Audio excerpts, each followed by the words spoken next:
Bon, fait que là, je vais vous parler de MeToo. Euh, En 2014, lorsque j'ai laissé mon ex, j'avais dit qu'on allait se séparer à l'amiable. Puis j'avais dit que j'étais pour dormir au sol le temps qu'on vende la maison. Euh, la première nuit, j'ai dormi sur un matelas gonflable qu'on avait. C'était super inconfortable. Il était comme capitonné. Fait que j'ai pas dormi la nuit. Le froid du sol, il repassait tout au travers. Fait que j'avais dit que là, j'étais pour me commander un autre matelas. Puis en attendant, là, j'allais dormir dans le lit conjugal le temps que le matelas arrive. Parce que j'avais besoin d'avoir des bonnes nuits de sommeil pour aller travailler.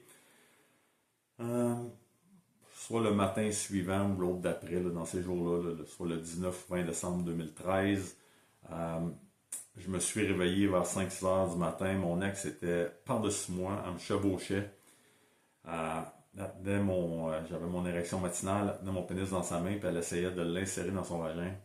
J'essayais de la repousser, mais j'étais pas capable. J'étais à moitié endormi, puis elle était déterminée à ce qu'on ait une relation sexuelle. Fait que quand j'ai vu que je serais incapable de la faire débarquer, je criais non, tout ça, puis je me débattais, puis j'étais incapable de la débarquer.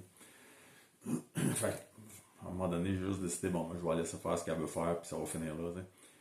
Fait qu'elle a réussi à introduire mon pénis dans son vagin. Elle m'a chevauché comme ça pendant, je sais pas moi, 1 ou 2 minutes, là. Ça me paraissait long, mais c'est sûr, quand tu minutes sur ta montre, 1 ou 2 minutes, c'est assez long quand même, là. Puis, quand elle a vu qu'il n'y a rien qui allait se passer, elle a fini par débarquer, là. Puis, c'est pour ça que lorsque j'ai passé mon deuxième examen polygraphique en 2016, j'ai demandé que le polygraphiste me pose la question là-dessus, parce qu'en 2016, à ce moment-là, je pensais à peut-être porter plainte à la police contre elle pour l'agression sexuelle dont j'avais été victime. Euh, Là, mon ex de ce temps-ci, comme je disais, elle me poursuit là, pour 225 000 parce qu'elle a dit que j'ai menacé de la faire du trouble toute sa vie, là. Mais la preuve que c'est pas vrai. Si je voulais vraiment faire du trouble, je pourrais aller porter plainte à la police. Je pourrais la poursuivre pour agression sexuelle. Euh, la plupart des gens peut-être qui croiraient pas que c'est possible, là, mais c'est vraiment arrivé, là. C'est pas, c'est pas toujours. Mais la plupart du temps, on s'entend que c'est les femmes qui se font agresser sexuellement, mais ça peut arriver que ce soit les hommes aussi, là. Fait que,